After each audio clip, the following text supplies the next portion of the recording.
Hello' viewers, মই এটা সৰু ইউটিউবাৰ হয়, তথাপি এটা সৰু শিকাব বিচাৰিছোঁ। কি হয়, এনেকৈ ডিছ বা ট্ৰে এখনত আপোনালোকে অলপ শুকান বালি লৈ লওক।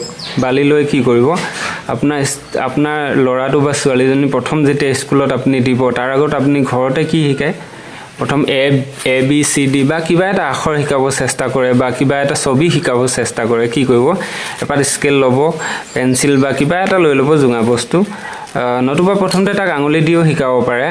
কি কৰিব, আঙুলি দি তাক বালিখিনি ধুনীয়াকৈ সমান কৰি ল'ব স্কেল পাতে। এনেকৈ এ লিখা, তো এটো এনেকৈ লিখিব, বি লিখা, বিটো এনেকৈ লিখিব।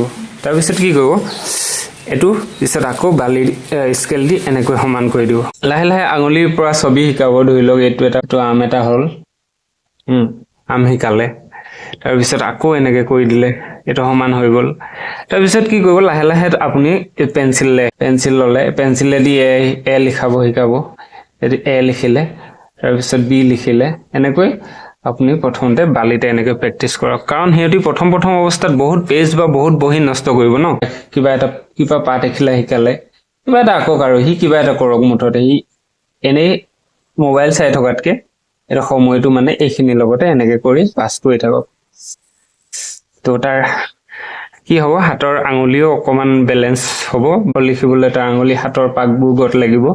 তো আকৌ সিয়াক এনেকে কৰিব শিকাব যে এনেকে কৰি দিলা, তাৰপিছত সমান হৈ গ'ল।